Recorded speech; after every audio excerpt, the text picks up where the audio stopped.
Essa é uma classe dedicada a Baruch Dimenstein, da cidade do Rio de Janeiro, meu grande amigo, que tem muito sucesso, felicidade e saúde em tudo que ele coloca a mão. A aula de hoje é sobre o Aleph, que antecede o Bet da criação. Existe o Criador e existe Deus. Deus é o Criador, mas o Criador não é Deus. Porque quando Deus não criou absolutamente nada, ele não era Criador. Não obstantemente, ele era Deus. Ou seja, o Criador é simplesmente uma faceta do divino. É como o divino ele interage com a criatura que ele criou.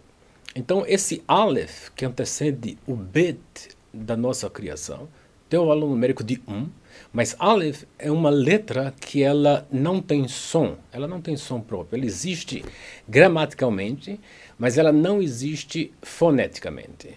O som dela é dado pela entonação que vai embaixo dela. Ou seja, é definido por algo externo. Esse Aleph, que existe gramaticalmente e não existe foneticamente, ele não se manifesta dentro da realidade física, é um bom exemplo para Deus que ele existe estruturalmente, mas ele não se manifesta dentro da nossa realidade de uma forma visível. Esse Aleph, ele também pode ser lido como Aluf. Aluf é um general. Ou seja, existe um general que antecede a criação, que é o número 1, que é o conceito de unicidade ou essência. E que ele não se manifesta, mas ele está presente dentro da realidade e ele é a força que origina a realidade da criação. Apesar que a criação foi criada através do nome de Elohim, é simplesmente uma faceta do divino, é a parte do divino que você pode entender. Ou seja, esse sistema de ação e reação. Como Deus, o Criador, se relaciona com a criatura que ele criou. Isso sim pode ser entendível. Mas Deus, em essência, ele é inacessível, ele é incompreensível. De forma que a letra Aleph, que tem um valor numérico de 1, ela é formada, na verdade, por 3 letras. Ele tem um Yud em cima, um Vav inclinado e um Yud abaixo. Se você desmembra a letra Aleph, então você tem Yud com valor numérico de 10, um Vav que tem um valor numérico de 6 e um outro Yud espelhado, refletido, que tem um valor numérico de 10. Então 10, 6, 10 é 26. Só que 26 você pode desdobrar esse número em um outro nome, que é justamente o nome divino Yud-Kei Vav-Kei, que é o conceito de Hesed. Yud tem um valor numérico de 10. Rei tem um valor numérico de 5. Vav, 6. Rei, 5. Somando 26. Ou seja, a letra Aleph, ela é simultaneamente 1 e 26. É o conceito de Hashem Echad, Deus único.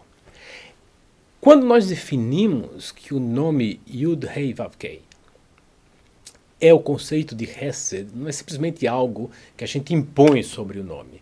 O próprio nome, ele traz esse conceito vestido em letras.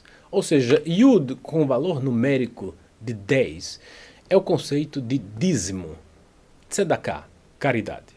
Rei tem um valor numérico de 5, seria a mão. Ou seja, quando eu tomo uma moeda na minha mão, então a moeda seria Yud. Rei, a minha mão. Vav, em hebraico, é conexão, como atá ve'ani, você e eu. Vav também tem a forma de um braço estendido, ou seja, o ato de dar. E o rei final seria justamente a mão do pobre.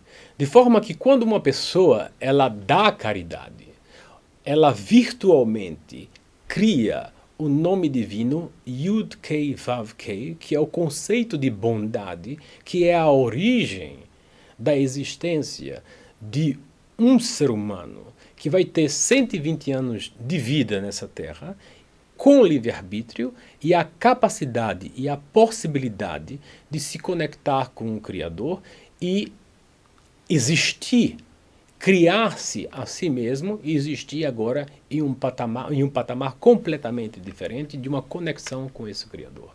De forma que o nome Yud-Kei Vav-Kei, não somente ele é o conceito de Hesed que origina a criação, porque Hesed não é lógico. Hesed tampouco não é ilógico, mas ele é supralógico. Por que que fazer bondade não é lógico? Uma pessoa que ela trabalha, ganha dinheiro, a lógica é que ela vai gastar o dinheiro. O dinheiro foi feito através do trabalho dela, do esforço dela. A lógica diz que ela é a pessoa intitulada a gastar esse dinheiro. Então, como é que você vai dar isso para uma outra pessoa que não fez absolutamente nada? Então, aqui não existe nenhuma lógica na questão de caridade. Mas uma vez que o mundo foi criado através desse conceito, então o ser humano percebe caridade como se existisse alguma lógica. A verdade é que o ser humano ele percebe na bondade em relação a outro ser humano de forma subconsciente a justificativa da sua própria existência. Significa que de uma forma intuitiva o ser humano entende que quando ele dá de cá para o outro, ele está justificando a sua própria existência, porque Deus não tinha que criar ele. Porque o homem, quando não foi criado, e consequentemente não existia a possibilidade de ele ter feito algo dentro de um sistema de ação e reação para ele merecer o conceito de vida, de forma que o conceito de vida ele é oriundo através de um outro conceito, que se chama o conceito de Hesed, bondade divina. E essa bondade divina é que criou o homem, dando para ele uma oportunidade de, em 120 anos, se conectar com o próprio Criador. De forma que agora nós vamos reestruturar a questão do Yud e pegar o Yud como se fosse o conceito de vida, onde Deus, com sua mão, entrega, através do Vav, a conexão e criando a mão do próprio ser humano para poder receber esse conceito que se chama vida. De forma que o nome Yud Kei Vav Kei, ele não somente simboliza a questão da caridade técnica através de dinheiro, através de você escutar uma pessoa, de você ajudar uma pessoa, de você encontrar um emprego para essa pessoa, dar um empréstimo para essa pessoa. Existem várias maneiras de você fazer caridade, que uma pessoa não está obrigada a fazer isso em relação a nenhum ser humano, mas ele sente essa necessidade, e a minha interpretação dessa necessidade é porque o ser humano, a alma do ser humano, ela percebe que isso daí é a razão de sua própria existência. De forma que esse Deus que é que não se manifesta fisicamente, mas que existe estruturalmente, ele é definido pela letra, pela vocalização que tem abaixo, significa por algo externo ele é definido. Eu vou entender Deus na maneira com que ele se relaciona com essa criatura. Esse Deus, na forma de relacionamento, ele sim pode ser entendível. Interessantemente, a palavra a letra Aleph e Bet, eles fazem uma palavra em hebraico que se chama Av, pai. O conceito de pai significa uma relação de reciprocidade, onde existe uma responsabilidade de ambas as partes e uma relação a nível emocional e intelectual. De forma que esse Aleph, que é o nosso general, que existe, mas se não manifesta, que eu posso entender como ele se relaciona comigo, que é o que se transforma em 26, que se transforma em Yud Kei Vav Kei. Esse Yud Kei Vav Kei é o conceito de bondade e é o conceito de vida sendo entregue ao ser humano. Yud Kei Vav Kei também traz dentro dele a questão de Hayah Ove Ve'yeh. Foi, é e será. Seria um Deus que ele é atemporal. Essa atemporalidade divina ela é impossível de ser entendível. Por quê? Porque quando Deus criou o mundo em Bereshit, Bereshit significa a princípio, Deus criou o tempo, então Deus não é temporal. Se Deus criou o mundo físico, a Shamaim, o espaço, então esse mundo que ele criou, ele é espacial, as coisas ocupam espaço. Deus não ocupa espaço. Ve'aretz é a questão da matéria.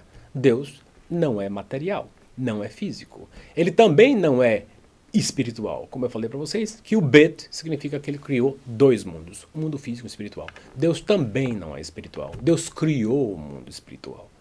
De forma que eu posso entender o que Deus não é. Ele não é físico, não é espiritual, não é espacial e ele não ocupa espaço.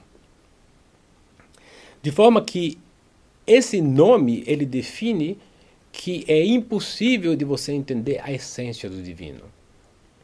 Eu não considero isso um grande problema, porque quando você se relaciona com uma pessoa, você não tem que entender como ela é. Você tem que entender como ela se relaciona com você. Se você pudesse entender a pessoa exatamente na sua totalidade, você seria ela. Então, o ponto de você não poder entender Deus na sua totalidade, isso daí não é um problema, porque se você pudesse entender isso, você seria o próprio Deus. O que existe aqui é um relacionamento. O relacionamento você sim pode entender. Muitas pessoas perguntam o que existia antes de Deus. Ou se Deus ele é tão poderoso que ele pode criar uma pedra que ele não pode levantar. Então aqui existe aquela contradição. Se ele pode criar uma pedra que ele não pode levantar, então ele não é todo poderoso. E se ele não pode criar uma pedra que ele não pode levantar, então ele tampouco é todo poderoso, porque ele não pode criar essa pedra que ele não pode levantar. Ou seja, a pergunta ela não começa. Por quê? Porque quando você diz o que existia antes de Deus, o conceito de antes e depois, ele pertence ao conjunto que se chama Bet. Dentro do conjunto que se chama Bet, que é o conjunto da criação, então aí existe tempo e dentro do tempo existe antes e depois.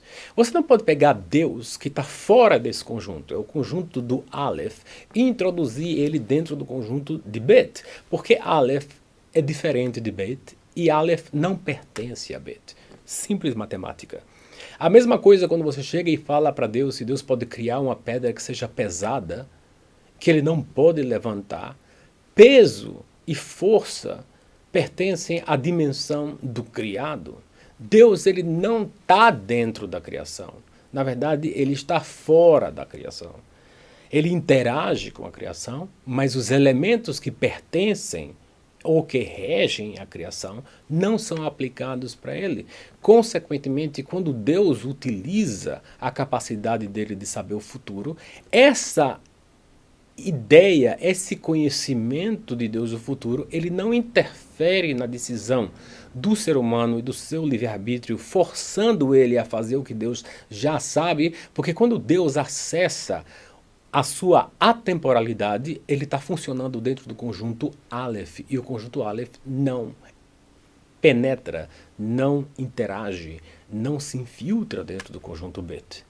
Quando Deus existe como criador dentro do conjunto Bet, então aqui ele realmente não sabe das coisas. Vamos entender a coisa?